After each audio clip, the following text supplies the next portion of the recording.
আপনারা ইমান ইমান ইমান বলেন। ইমান কি গো মৌলানা সাহেবরা? ধর্মের কোনো পোশাক নেই। ধর্ম মানে ধারণ করতে হয় চেতনায়, মননে, হৃদয়ে, মস্তিষ্কে এবং কর্মের দ্বারা তা প্রতিষ্ঠিত করতে হয়। আপনারা উলামায়ে কেরাম এর বাংলা করলে কি দাঁড়ায় গো? আমার মুশকিল হয় কি, আপনারা যখন মোনাজাত করেন আমি কিন্তু আমিন বলতে পারি না।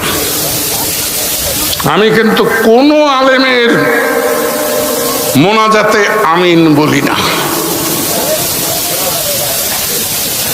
কারণ এই ছেলেটিকে শিখিয়ে দেওয়া হলো যে হে আল্লাহ আমি পাপী, তুমি দয়া করো, মাফ করো। না, আল্লাহর রহমতে আমি পাপী নই। আল্লাহ আমাকে দিয়ে এখনো পাপ করায় নাই।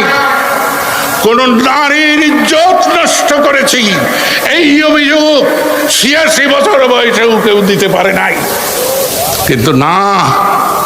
কিন্তু ক্ষমা প্রার্থী আমি নই। ক্ষমা চাই অপরাধী। আমি আল্লাহর বান্দা, মাফ করবেন। আর আপনারা যারা আলেম মহোদয়রা আসছেন ওয়াজ করতে, তাদের সময় নষ্ট করলাম, সেজন্য ক্ষমা চাচ্ছি। আপনারা সুন্দরভাবে করুন। আল্লাহর রহমতে আমি পাপী নই। আজকে সব চান্দুরা পলায় পলায় বেড়াইতেছে, আর কিছু লোক ইসলামের বিরুদ্ধে কথা বলে। ইসলাম কারে বলে বুঝে না, কোরআন কারে বলে বুঝে না। বোম মারলে সূরা ফাতিহা শুদ্ধভাবে পড়তে পারবে না। এখানে কোরআনের আলোচনা হবে, কোরআনের ব্যাখ্যা হবে, কোরআন তাফসীর হবে। এটা নাট্য মঞ্চ না যে যা মন চায় এখানে বলা যাবে না। আগামীতে যখন দাওয়াত করা হবে, আমরা টিনের ঘরে ওয়াজ করব, আমরা মসজিদে ওয়াজ করব, প্যান্ডেলের দরকার নাই। আমরা টিনের ঘরে ওয়াজ করব, খাওয়া দাওয়া কিছু দেওয়া লাগবে না, দরকার হলে ফ্রি ওয়াজ করব। আজকে যে আসছে ১ টাকা নেই, ১ টাকা নেব না, আল্লাহর জন্য ওয়াজ করব। কিন্তু বাতিলে তো সাথে আসতে পারবে না, কোন রাস্তিক বাতিল আসতে পারবে না, ঠিক কিনা? ফাঁসির কাষ্টে জ্বলতে পারি, জীবন দিতে পারি, তথাপি আল্লাহর কোরআনের বিরুদ্ধে কথা বললে আমরা সহ্য করতে পারি না, ঠিক কিনা? জোরে বলেন।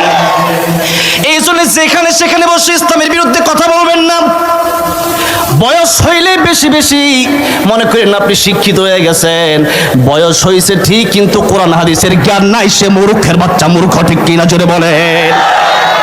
এই জন্য তুমি যত বড় নেতাই হও না কেন, আল্লাহর কোরআনের বিরুদ্ধে কথা বলবার পার পেয়ে যাবে। এখনো সময় আছে, ভালো হয়ে যাও। এখনো যদি ভালো না হও, সালমান এফ রহমানের কাছ থেকে শিক্ষা গ্রহণ করো, ব্যারিস্টার সুমনের কাছ থেকে শিক্ষা গ্রহণ করো। এরপরে আরো তো মঞ্চে আছে, যখন থেকে শিক্ষা গ্রহণ করো। শিক্ষা গ্রহণ না করলে জনগণ এমন বলাই দিবে, সহ্য করতে